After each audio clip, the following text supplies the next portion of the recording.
എല്ലാവർക്കും നമസ്കാരം. ഞാൻ ഡോക്ടർ അലക്സാണ്ടർ. ഹൈപ്പർ തൈറോയിഡിസത്തിനും ഹൈപ്പോ തൈറോയിഡിസത്തിനുമുള്ള ശ്വാസത പരിഹാരം. ഹൈപ്പർ തൈറോയിഡിസം ഇതിനെന്താണ് പരിഹാരം? തൈറോയിഡ് ഗ്രന്ഥി അമിതമായി തൈറോയിഡ് ഹോർമോണുകൾ ഉൽപ്പാദിപ്പിക്കുകയും ശരീരത്തിൻ്റെ മെറ്റബോളിസം ത്വരിതപ്പെടുത്തുകയും വിവിധ ലക്ഷണങ്ങൾ ഉണ്ടാക്കുകയും ചെയ്യുമ്പോഴാണ് അമിതമായി പ്രവർത്തിക്കുന്ന തൈറോയിഡ് എന്നറിയപ്പെടുന്ന ഹൈപ്പർ തൈറോയിഡിസം ഉണ്ടാകുന്നത്. അതെന്താണെന്നും ലഭ്യമായ പരിഹാരങ്ങൾ എന്താണെന്നും ഇവിടെ വിശദമായി വിവരിക്കുന്നു. ഹൈപ്പർ തൈറോയിഡിസം എന്താണ്?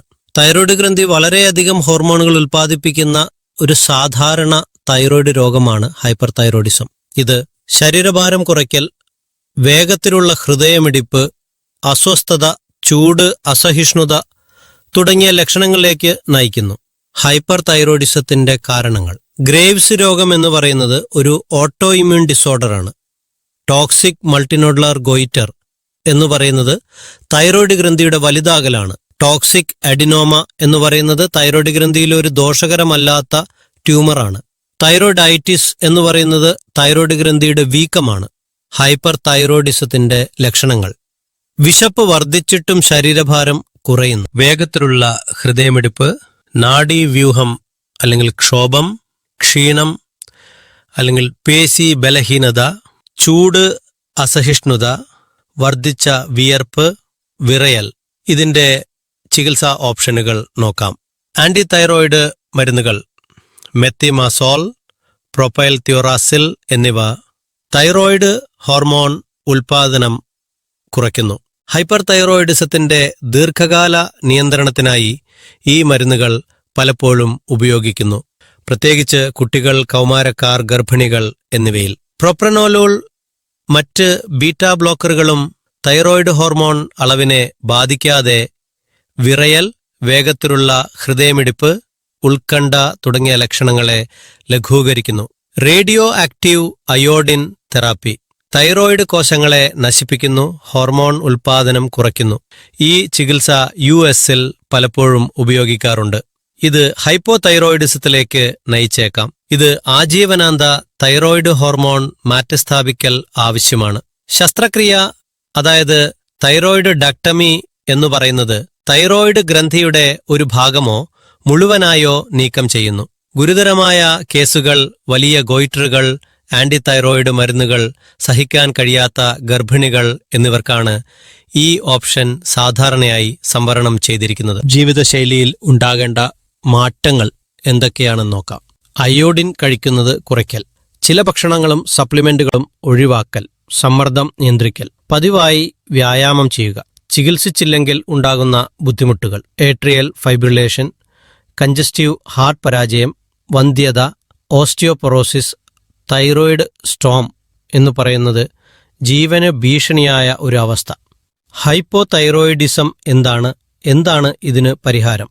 നിങ്ങളുടെ തൈറോയിഡ് ഗ്രന്ഥി ആവശ്യത്തിന് തൈറോയിഡ് ഹോർമോണുകൾ ഉൽപ്പാദിപ്പിക്കാത്തപ്പോഴാണ് ഹൈപ്പോ തൈറോയിഡിസം. പ്രവർത്തനരഹിതമായ തൈറോയിഡ് എന്നും അറിയപ്പെടുന്നു. ഇത് വിവിധ ശാരീരിക പ്രവർത്തനങ്ങൾക്ക് അത്യാവശ്യമായ തൈറോയിഡ് ഹോർമോണുകൾ ഉൽപ്പാദിപ്പിക്കുന്നില്ല.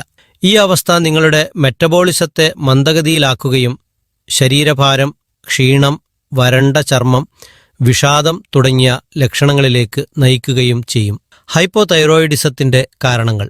നിങ്ങളുടെ രോഗപ്രതിരോധ സംവിധാനം നിങ്ങളുടെ തൈറോയിഡ് ഗ്രന്ഥിയെ ആക്രമിക്കുകയും അതിനെ നശിപ്പിക്കുകയും ഹോർമോൺ ഉൽപാദനം കുറയ്ക്കുകയും ചെയ്യുന്ന ഒരു സ്വയം രോഗപ്രതിരോധ അവസ്ഥ. നിങ്ങളുടെ ഭക്ഷണത്തിൽ ആവശ്യത്തിന് അയോഡിൻ്റെ അഭാവം ഹൈപ്പോ തൈറോയിഡിസത്തിന് കാരണമാകും.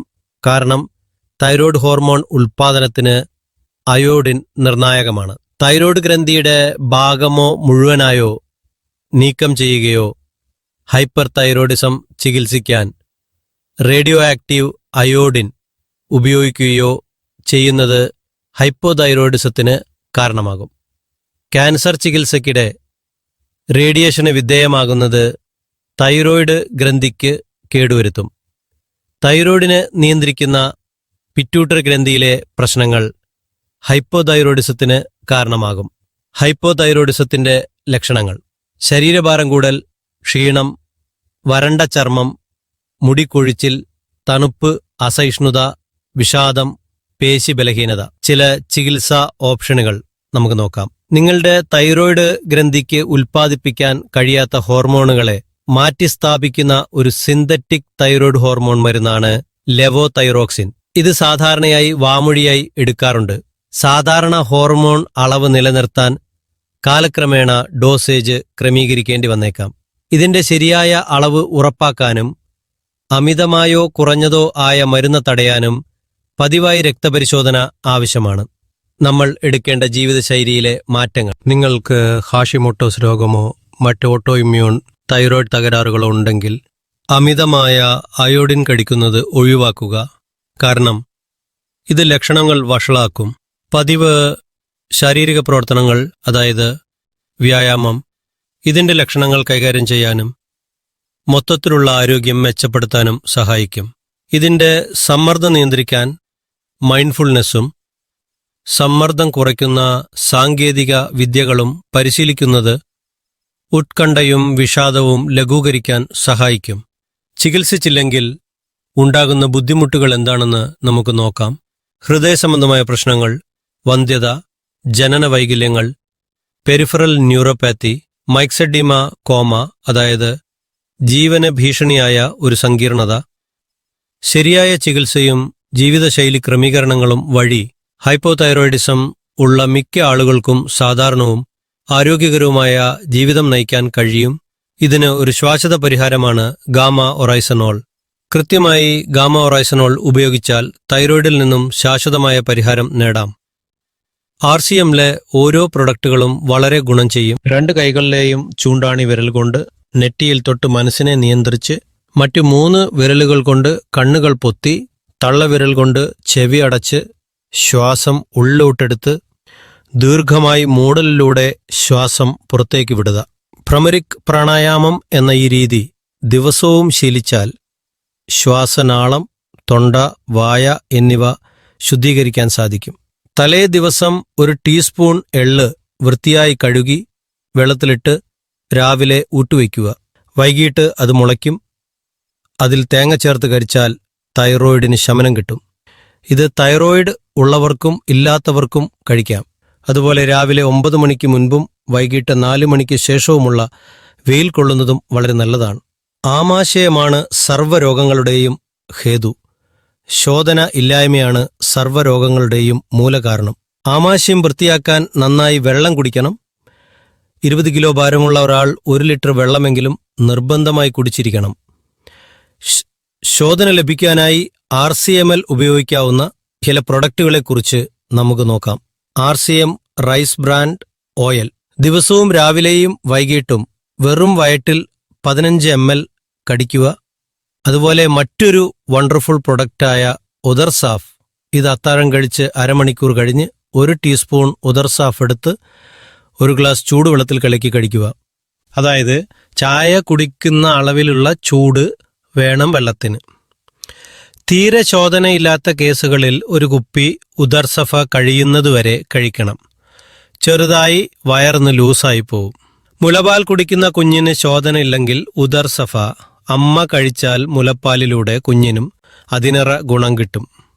അതിലൂടെ കുഞ്ഞിനും നല്ല ശോധന ലഭിക്കും. അടുത്ത പ്രൊഡക്റ്റ് അലോവേര ജ്യൂസ്. ഇതിൽ ഫൈബർ ധാരാളമുണ്ട്.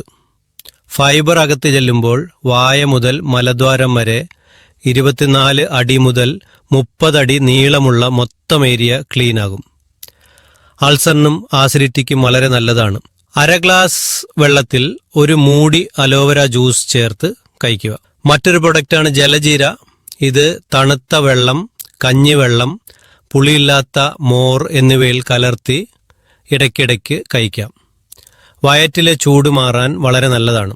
വയറ് ശരിയായാൽ സർവ്വ രോഗങ്ങൾക്കും പരിഹാരമാണ്. ഇങ്ങനെ ഓരോ പ്രൊഡക്റ്റുകളും നിരവധി ഗുണങ്ങൾ നൽകുന്നവയാണ്. ഈ പ്രൊഡക്റ്റുകൾ ഉപയോഗിച്ച് ഈ രോഗങ്ങളെ ചെറുക്കാൻ നിങ്ങൾക്ക് സാധിക്കും. ഇതൊക്കെ ഉപയോഗിക്കുമ്പോൾ നമ്മുടെ ജീവിതശൈലിയിൽ നിന്ന് പഞ്ചസാര, വെളുത്താരി, പാക്കറ്റ് പാൽ, മൈദ എന്നിവ ഉപേക്ഷിക്കുക. ഉപ്പ് ആവശ്യത്തിന് മാത്രം ഉപയോഗിക്കുക. പറയുന്ന രീതിയിൽ പറയുന്ന പോലെ കഴിച്ചാൽ നിരവധി ഗുണങ്ങൾ നമുക്ക് അനുഭവിച്ചറിയാം. ശുഭദിനം. നന്ദി, നമസ്കാരം.